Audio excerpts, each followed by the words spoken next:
my maiden speech to the Senate in 2019, I spoke about the importance of free speech in an open and democratic society and my deep concerns regarding the steady decline of academic freedom and diversity of thought on campus. True freedom of speech, I said in my first contribution to this chamber, means the right to express your views and the rights of others to respond and they say that they find your views ridiculous, not to run off to some authority and take action against you on the basis of disagreement. Surely, I said at the time, universities should be places which encourage consideration and debate on a range of views, not dismiss certain perspectives out of hand while endorsing other views without scrutiny. Now more than ever, we need universities to be committed to those principles of academic freedom and diversity of thought. The Higher Education Freedom of Speech Amendment Bill is an incredibly important piece of legislation. Nothing can be more fundamental to the prosperous future of our universities, and indeed our society as a whole, than the protection and promotion of freedom of speech. In recent years, we've seen the emergence of social justice theories which suggest that individuals and groups need to be protected from certain ideas, that words alone can constitute literal violence and cause distress and harm, that if a particular group takes issue with someone's ideas or comments, then those ideas constitute hate speech and must be banned. Universities around the world have been enthusiastic adopters of these theories and have rushed to create ideological safe spaces and assure their students and staff that they shouldn't have to be subjected to certain ideas that they don't like or they disagree with. Clearly, this creates an environment where free speech and rigorous intellectual debate is under serious threat. That's why last year a group of 150 of the world's most prominent academics, writers and activists signed an open letter expressing deep concern that a new set of moral attitudes and political commitments are weakening norms of open debate and toleration of differences in favour of ideological conformity. Many universities seem to have forgotten that the only kind of free society worth having is one in which the people you disagree with can speak freely. The old free speech idiom, "I disagree with what you say but will defend to your death the right to say it," has fallen completely by the wayside on our university campuses. Nowadays, you're more likely to hear staff and students saying, "I disagree with what that person is saying and it's a breach of the code of conduct, and how dare the university provide a platform for these views." Reports into academic freedom and censorship in the United Kingdom have shown that radical activists within universities are generating and coordinating formal complaints and protests agitating for academics to be fired or deplatformed. Too often, the response by the university in question is not to support the academic freedom of its own academics, but to give in to a Twitter pile-on. As a result, academics and experts are increasingly self-censoring and staying away from topics which may draw the ire of activists and result in attempts to have them sacked.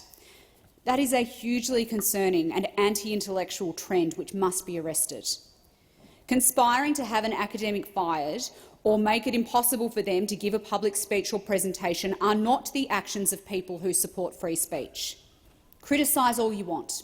Even better, engage with the points someone you disagree with is making and seek to rebut their stance with facts and logic. But seeking to have someone sacked for having a different opinion is fundamentally inconsistent with the principles of free speech. Alternative views to your own and facts which don't fit with your narrative on an issue are not hate speech. They are not literal violence.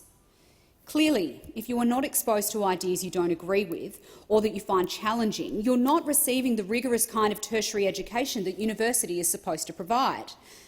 And if academics aren't prepared to engage in good faith with different ideas and think and discuss matters beyond the current orthodoxies, how can they help to inform the challenges of today and the future? In my maiden speech, I shared with honourable senators my own experience as a university student, and a well-known Conservative university student at that. A decade ago, the views I espoused in my political science classes were regarded with shock at best and complete disregard at worst by tutors and fellow students alike. My opinions were dismissed on the basis of my political affiliation, as if that meant my views were of less value because I'd seemingly been indoctrinated by members of my own party. Setting aside that we have reached a very sad state in our democracy if we're at the point of denigrating someone's views purely because they're a member of a political party, the fact that any alternative viewpoint was disregarded in an academic environment should be concerning to most Australians. Our students go to university to grow and develop their ideas about how the world works and the impact they want to have on society. This simply cannot happen if they aren't able to have those ideas challenged and, in turn, challenge the views of others.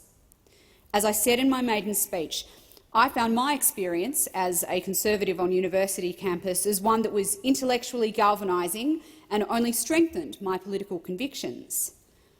But in the intervening decades since I was at university, the state of free speech on campus has degraded even further. These days, it isn't just the ridicule of fellow students or disregard of lecturers that students must withstand. Time after time, we are seeing the progressive shutdown of debate on any issues that challenge that very same ideological conformity that those 150 prominent academics referenced in their open letter last year. The Morrison coalition government has quite rightly been concerned about academic freedom and freedom of speech on campus for some time. That's why, in 2018, the former Education Minister Dan Tehan initiated a review into free speech at universities undertaken by former Chief Justice of the High Court, the Honourable Robert French AC. Unfortunately, the take-up of the French Model Code has been less than adequate. A review of the implementation of the code by Professor Sally Walker AM found that only 9 of the nation's 42 universities have adopted policies aligning with the code. That is, by any measure, an incredibly poor response by the Australian university sector collectively. It's abundantly clear that when it comes to free speech, our universities either don't get it or don't want to get it. It's going to take firm leadership by this government to continue to push universities towards understanding the importance of free speech. And that's why this bill that we are debating here today is an important step to amend the Higher Education Support Act to better incorporate the principles outlined in the French Model Code. I congratulate the former minister and the current Minister for Education, Alan Tudge, for their work in promoting freedom of speech on university campuses, and I commend the bill to the Senate.